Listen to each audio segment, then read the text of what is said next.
I remember the moment I first touched that ancient parchment. Dust rose from it, as if history itself had sighed. Before me lay lines that had been hidden for centuries. At first glance, they seemed simple.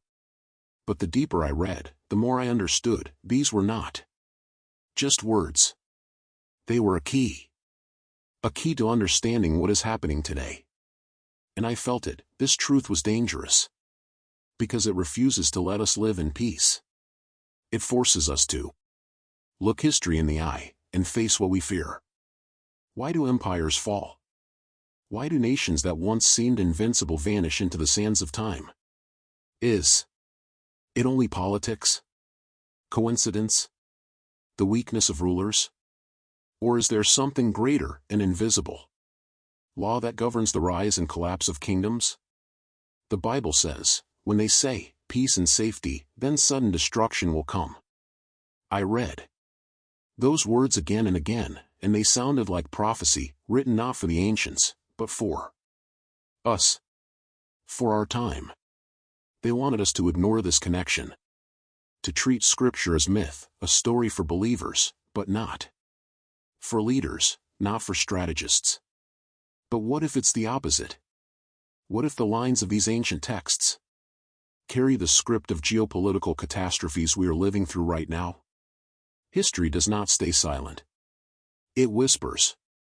Through the ruins of Babylon, through the marble fragments of Rome, through the walls of Jerusalem. And that whisper is not just memory. It is a warning. I recall one moment, searching through archives, when a line made me freeze. It read, "You are the king who has risen high, but your power will not last long. Others will rise after you." And then I understood, empires are not merely states. They are symbols. Actors in a drama whose script has long been written. And here we are in the 21st century. We sit before screens, listening to news of conflicts, of new alliances, of the rise of some and the fall of others. We think, this is politics, this is economics. But what if it is the repetition of an ancient melody? What if today's capitals are simply new Babylons, new Romes, walking the same steps as their predecessors? And now allow me to ask a question. A question that must be voiced here, at the very beginning. Because it refuses to let me rest. What if the fall of today's superpowers has already been written on the pages of the Bible? I do not ask you to take my word for it. I ask only that you listen. Listen closely. For this is not just a story. It is a journey into the dark halls of the past, where the walls are carved with symbols that echo in our present. It is the voice of prophecy, still speaking. And it tells us, the end of empires is inevitable. But the greatest question is this, whose end will we witness with our own eyes? I look at the ruins and feel shadows stir among them. The Tower of Babylon, once reaching for heaven, now lies in dust. The Roman legions once marched, certain their empire was eternal. Now, Rome is but stones that tourists photograph. Jerusalem, the heart of faith, became a stage for wars and betrayal. Is that not the echo of our own time? Do we not also declare today, our systems are unshakable? Our alliances are strong. Our technology is our shield. And yet, at the calmest moment, when one feels safest, that is when the first crack appears. That crack is the beginning of the end. And so, as this story begins, I must warn you, ahead lies not just an analysis of events. Ahead lies a plunge into codes, into symbols, into words that unlock a mystery. We will walk through ancient empires, we will hear the voices of prophets, we will see parallels that cannot be ignored. But before we take this step, let us pause for a moment. Look at the world around us. At the headlines flashing on our screens. At nations building walls, weapons, technologies. And let us admit honestly, do we not see the same illusion of power that once led empires to their fall? This is only the beginning. Next, we open the door to a history that speaks like an echo. The echo of collapse. The echo of prophecy. The echo of the end of empires. I stand among the ruins. The stone beneath my feet is cold, its cracks like scars of time. Each fracture testifies that even the mightiest empires could not endure. They fell. They vanished.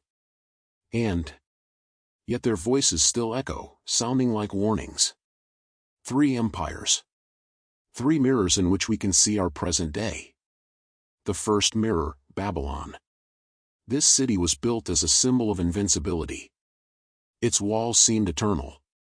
Its towers rose so high that people believed they could reach the heavens. Babylon was pride, wearing a crown. But within that pride lay its destruction. When the prophet Daniel stood before King Nebuchadnezzar to interpret his dream, he said, "You are the head of gold. But after you, other kingdoms shall rise." Babylon stood at its peak, but even then, a crack ran through its heart. It had already written its own judgment. I look at Babylon and think, is this not the reflection of our modern cities? Skyscrapers reaching into the sky, financial capitals where people believe in their own permanence. We are building new towers, but are we repeating the old illusion? The second mirror, Rome. Rome was not only a city. It was a system. Armies, roads, laws. An empire that held half the world in its grasp. Its legions marched confidently, its symbols thundered across continents. Rome is eternal, they declared. And yet, it fell. Not from without, but from within. Rome rotted under the weight of its own greed, luxury, betrayal. And the cult of power replaced spirituality. The nations that once lived under Rome's rule ceased to believe in its greatness. And when it seemed nothing could topple the Colossus, it crumbled like clay. I think of modern superpowers. Do we not see the same today? Armies, weapons, technologies. But inside, crisis, division, emptiness of meaning. Is this not the same path Rome once walked? And finally, the third mirror. Jerusalem. Not the greatest of states. Not an empire in the usual sense. But a symbol. A spiritual center. A city where heaven and earth once met. And yet, it too fell. When prophets warned that pride and unfaithfulness would bring destruction, they were ignored. People trusted their walls to protect them. But at last, Jerusalem was burned. And it became a symbol of loss, not only of land, but of identity itself. Jerusalem reminds us, you may have a sanctuary, you may have faith, but if you lose your heart, if you sell the truth, even the holiest city can fall into ruins. 3 mirrors. 3 stories. And none of them belong to the past alone. They speak like warnings. Babylon says, beware of pride. Rome whispers, guard against decay from within. Jerusalem warns, do not lose your heart, for even the sacred can collapse. I ask myself, and you as well, do we not see the same today? Have our capitals become new Babylons? Are we repeating Rome, hiding weakness behind the mask of power? Are we at risk of losing our heart, like Jerusalem, trading truth for profit? Because history is not dead dates. It is living shadows. They follow us. And again, we walk their path, convinced that we are exceptions. But there are no exceptions. Only the law. The law of the fall of empires. And if these 3 mirrors show us our own face, then the question remains, will we recognize ourselves in it? Will we admit that the end may be nearer than we think? This is not yet the answer. This is only the beginning. Because ahead, we go deeper. We uncover symbols hidden in prophecy. And they will lead us from ancient empires to modern superpowers. And then it will become clear, history is not just repeating, it is following a script. And that script is Already written. There are books we read for entertainment. Books we read to learn. And then, there are books we do not simply read, they must be decoded. The Bible is one such book. Some of its pages seem strange, beasts with many heads, horns, seals, mysterious numbers. To many, it looks like mythology, a fairy tale. But what if it is not metaphor? What if it is a code? When I first dove into the book of Daniel, it was not the poetry of the images that struck me, it was their precision. Daniel saw visions of kingdoms that did not yet exist, and they came true with astonishing accuracy. He described empires that rose centuries later, from Babylon to Greece and Rome. In his vision stood a great statue, a head of gold, chest and arms of silver, belly and thighs of bronze, legs of iron, and feet mixed with iron and clay. This was not just a statue. It was a timeline of history. From mighty Babylon to kingdoms that fractured, weakened, mixed, and lost their unity. Each metal was deliberate, symbolizing the nature of power, its strength, and its weakness. And I wondered, what if this timeline did not end in the ancient world? What if we are now living in that era of iron mixed with clay? A time when nations appear strong outwardly, but inside are fragile. They build armies, alliances, systems, but their unity is an illusion. Clay cannot hold iron. It breaks apart. Then I opened the book of Revelation. What the Apostle John wrote appeared even more mysterious. He saw a beast with 7 heads and 10 horns. He saw a woman seated on many waters, drinking from a golden cup. He saw seals breaking one after another, each releasing catastrophe. These images have always frightened readers. But at the same time, they were too precise to dismiss. The beast with 7 heads. What if this is not a monster from legend, but a map of geopolitics? What if the heads are kingdoms? What if the horns are rulers? What if the golden cup is the symbol of luxury, a system seducing nations? I remember the moment I realized, these words are not only about the past, not only about the future. They are about the present. John wrote, and authority was given him over every tribe, people, language, and nation. That does not sound like something local. It is global power. It is the description of a system that touches everyone. Does this not sound like our world, where borders blur, where economies and technologies bind all nations together? We like to think this is progress. But what if it is the sign of the final stage, the very one foretold? I see not just mystical images in these books, but patterns. No empire ever fell by accident. Each carried within itself the code of its destruction. Babylon fell on the night when its king drank from a golden cup, unaware he had already lost everything. Rome fell when its people lost faith in their own foundations. Jerusalem fell when it rejected the prophets. And now we face these symbols again. The beast with 7 heads. The 10 horns. The number called the mark of the beast. We can dismiss these words, call them allegory. But what if they are a map? What if before us lies the blueprint of global events? I ask myself a dangerous question. If once the prophets described Babylon and Rome long before they fell, then who do these images describe today? Who are the heads and horns in our time? Which modern empires are already written into the script? And even more frightening, if the script has already been written, can we change it? Or are we only spectators of a drama unfolding before our eyes? And there is another detail. After all the kingdoms vanish, after the statue collapses, another image appears, a stone cut out without hands, shattering all the others. It becomes a kingdom that will not pass away. This reminds us, the end of empires is not the end of history. It is only the end of an order. And in its place comes another kingdom. Not human. Not earthly.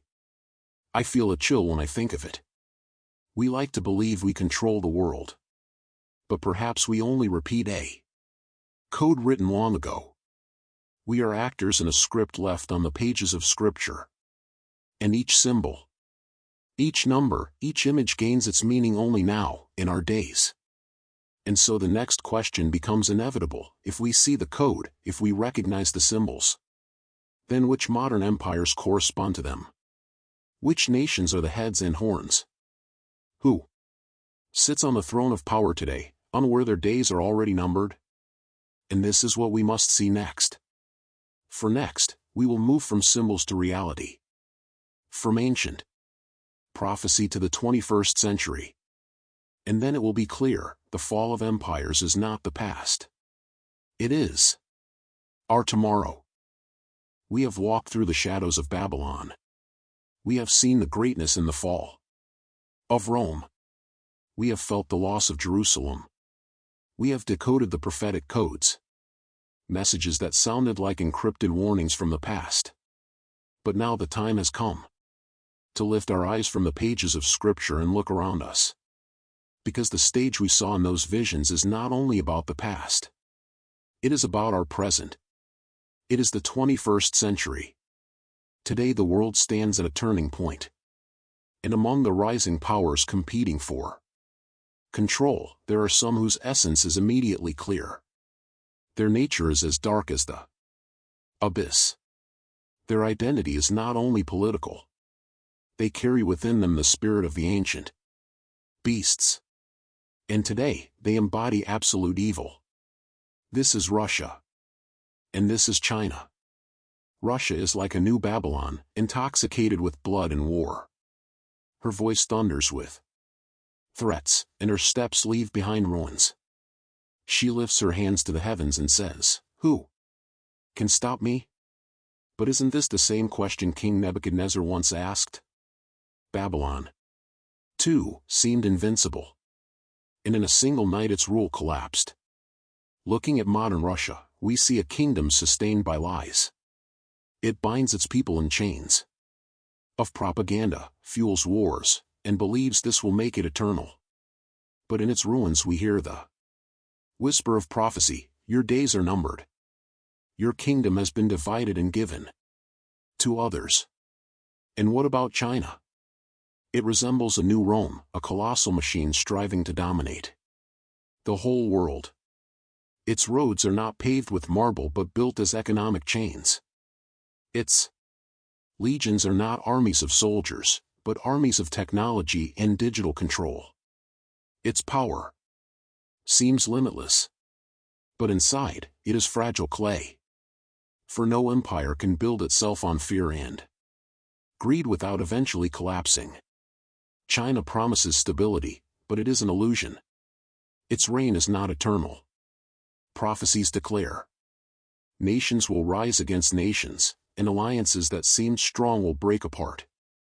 And even now we can see the cracks forming beneath the glitter of its greatness. Together, Russia and China resemble two faces of the same beast. One, aggressive, destroying and burning. The other, cunning, weaving traps and chaining nations in invisible bonds. One approaches with the sword, the other with gold. But both carry the same mark, the mark of evil that has always challenged God. As I watch their actions, it feels as though the pages of Revelation come alive. And all who are not written in the book of life will worship him. This is the cult they create, the cult of the state, the cult of the leader, the cult of power. Millions follow, believing it leads to greatness. But in truth, it is the road to the abyss. They are the new empires. Yet their essence is ancient. Babylon and Rome are reborn in them. They think they are shaping history. But they are only replaying a script written long ago. And now, ask yourself, don't we see the world preparing for a new clash? Can't we hear the footsteps drawing near? For prophecy says, the kings of the earth will rise and gather for the great day of battle. And today we witness empires uniting their strength to challenge the world order. But this challenge is not new. It is only repetition. History warns us, no empire can stand when it rises against the truth. Russia and China may appear strong. Their armies may march loudly. Their flags may wave high. But so did the banners of Babylon. So did the legions of Rome. And where are they now? Their ruins stand as silent witnesses. And perhaps one day, among these ruins, the remnants of the Kremlin and Beijing will also lie. But the main question is not whether these empires will fall. They will, because history says so, because prophecy declares it. The question is different: what will come after? What kingdom will rise in their place? Who will lift its head from the ashes? And this is what we must see next.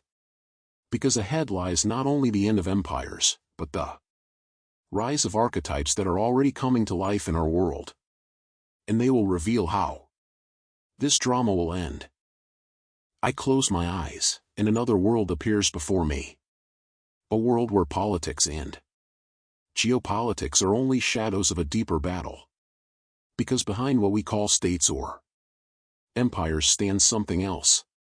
A spiritual archetype that drives history itself. In the Bible, these archetypes are named simply and fearfully: the beast, the harlot, the dragon. They are not fairy tale images. They are codes. Symbols that reveal the true face of empires. And when we look closely, we see that today's players on the global chessboard are merely puppets of these shadows. Russia embodies the archetype of the beast, rising from the abyss of war. In the book of Revelation it says, "And I saw a beast rising out of the sea. It was given a mouth speaking arrogant and blasphemous words. And it was granted authority to act for 42 months. Does this not resemble a nation that threatens loudly, exalting itself above others? Believing its power has no limit? Russia is not just a territory, not merely an army. It is a spirit of chaos that corrodes from within. A spirit of blood that intoxicates. And every war it wages is a sacrifice laid upon the altar of this beast. Its rulers become prophets of darkness. Its people, blind witnesses who bow to power, not realizing they worship not a state, but the shadow behind it. China reflects another archetype. It is the dragon that coils itself around the earth. Its power is not in loud strikes of the sword, but in suffocating silence. It builds not fortresses, but webs. Its weapon is control, a digital yoke, a promise of stability that turns into a prison. The Bible says, the dragon gave the beast his power, his throne, and great authority. Do we not see this today? The dragon passing its strength to new beasts to act in its name? Together they form an alliance that is not merely political. It is an alliance of archetypes. The beast of war and the dragon of control merging into one image. A dark copy of the union that was meant to be light. An antithesis of God's kingdom. A shadow striving to replace the true light. I look at these archetypes and see repetition. Babylon, Rome, today's empires, all of them are masks of the same essence. It always craves power. It always demands worship. It always sacrifices the innocent. And the most terrifying part, it always finds those willing to serve it. But there is another archetype. One that carries light. The image of the Lamb. He is always near, even when darkness seems overwhelming. Revelation says, they overcame him by the blood of the Lamb and by the word of their testimony. This means the powers of darkness are not limitless. They last only until the light exposes their true face. That is why the real conflict is not between nations. Not between armies or economies. It is between archetypes. between light and darkness, between those who worship the beast and those whose names are written in the book of life. Now think about it. When we look at the world's news, do we see only dry facts? Or do we feel the deeper force behind them? When we hear Russia justify its wars, is it only politics? Or is it the voice of the beast speaking arrogant words? When we see China build its digital wall, is it only technology? Or is it the breath of the dragon tightening around the earth? These archetypes are alive among us, and we must learn to recognize them. For only then can we understand what is truly happening. But there is a mystery here. Revelation says, the beast was given authority over every tribe, people, language, and nation. That means darkness will indeed have its stage for a time. But that power is limited. It has a beginning and an end. And the louder the beast roars, the closer its fall. So the final question stands before us. Will we recognize these shadows when they appear? Will we be able to see the archetypes behind the mask of politics? For the one who recognizes them will be ready. And that leads us to the next step. Because ahead lies not only archetypes, but the decisive battle where these shadows will clash with those who carry the light. I see a battlefield that belongs to no nation. It has no borders on any map, yet the fate of the world is decided here. This battlefield is history itself, the very consciousness of humanity. It is here that the archetypes we named shadows collide. On one side stands darkness. It no longer hides behind flags or slogans. It has revealed its true face. I see the beast emerging from the abyss, fire and smoke of war pouring from its jaws. Its bloody tracks stretch across the centuries, from Babylon to modern Russia. Beside it rises the dragon, vast, its wings covering the sky. Its breath is the cold of digital slavery, its scales glittering with the seduction of wealth. And it whispers into every mind, submit, and I will give you peace. This is the image of Russia and China, and at the same time something much greater. It is the spirit of empires that have always walked with humanity. Their purpose never changes. To seize the human heart, to make us forget the truth, to place power above the light. But on the other side of the battlefield, there is silence. At first it seems empty. Only void. But looking closer, I see figures. Shapes glowing from within. Their light does not blind, but pierces the darkness. These are the archetypes of light. They do not demand worship. They do not force obedience. They testify. They stand, and their very standing is already a battle. Among them I see the Lamb. Small, yet within him lies a power greater than any army. Because his strength is not in the sword, but in sacrifice. And beside him are those the world once called weak, but who are stronger than kings, prophets, martyrs, those who kept the word even in times of evil. And then the battle begins. It is unlike any war we know. There are no cannons, no tanks. Here, the weapon is the word. Here, strength is faithfulness. When the beast roars, the light answers with silence. When the dragon breathes fire, the light does not burn away, it shines brighter. Russia throws its armies into the storm of war, and it seems the world drowns in ruins. China tightens nations in economic chains, and it seems there is no escape.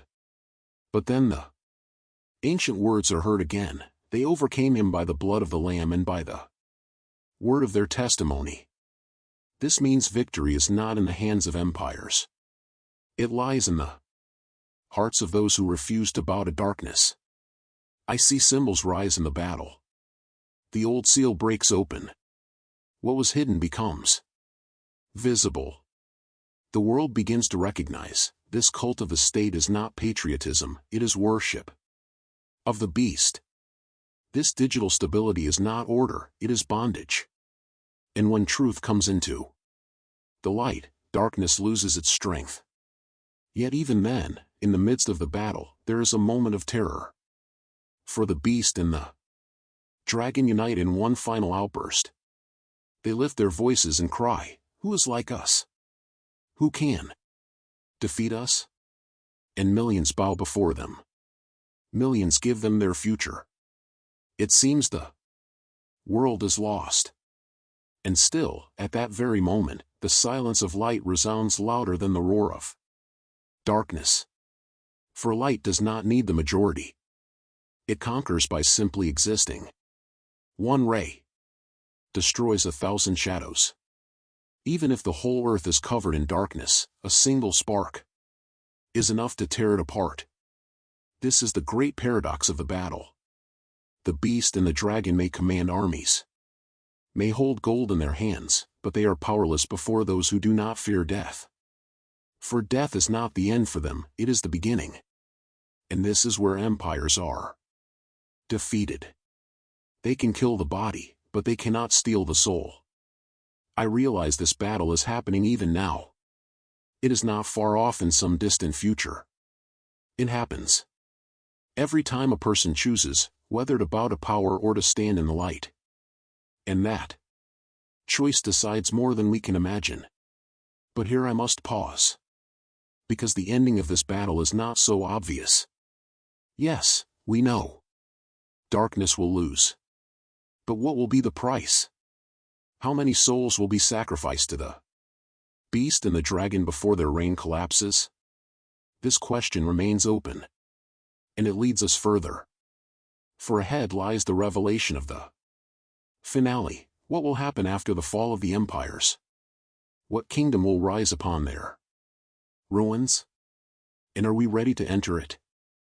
I stand in silence. The battlefield is gone. No roar of war, no beast's cry, no dragon's breath. Only ashes remain. Ruins, whispering of empires that once believed they would last forever. Babylon has fallen. Rome has fallen. And Russia and China, the new empires of the 21st century, stand on the edge of the abyss. History is still writing their last lines, but the echo can already be heard. Fallen, fallen is the great harlot who intoxicated the nations with the wine of her corruption. Yet when I gaze at these ruins, I feel something strange. This is not the end. It is only a pause. For history always repeats, always turns in a spiral. And every fall opens the path to a new rise. But the question is, what kingdom will rise next? Prophecy says, "I saw a new heaven and a new earth." But this vision is not only about the last day, when fire consumes all. It is about what happens within us even now. For every heart is a battlefield. And every soul is a new earth, waiting for renewal. Perhaps we expect too much from history. We want empires to collapse, the Kremlin to fall, Beijing to burn, and shadows to vanish forever. But prophecy reminds us. The true victory begins not when capitals crumble, but when a person refuses to bow to the beast. When, even in the darkest hour, they keep their name written in the book of life. I think about what will come after the fall. And I see a strange vision. On the ruins of empires, grass begins to grow. And through it passes a shadow. But this shadow is not frightening. It is the shadow of a tree, just beginning to rise.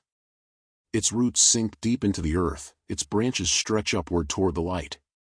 It is still weak, still fragile, yet it holds what the empires never had, life. Is this the symbol of God's kingdom? Or a reminder that the new does not come with marching armies, but with quiet growth? I do not know. But I feel the truth is closer to silence than to shouting. And still, a mystery remains. For prophecy never gives us the full picture. It always leaves space for questions. It does not say, "This is how it will be." It says, "Watch. Listen. Discern." It challenges us, but leaves the answer open. Perhaps that is the untold truth. We are not given a final scene, like in a movie. We are given a key.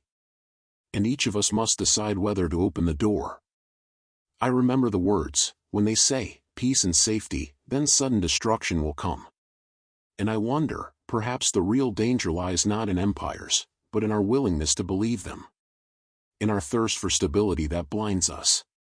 In our desire for peace at any cost, which opens the door to the beast. So the finale of this story is not about the end of the world. It is about us. About whether we can recognize the shadows when they come in our time. About whether we can preserve the light, even when darkness covers the sky. For empires fall. That is the law. But the greater question is, what remains after them? Will it be a new kingdom of light? Or will another Babylon rise again? I give you no answer. Because the answer lies in your heart. In your choice. In your willingness to stand in the light. And so, this story does not end with a period. Only with silence.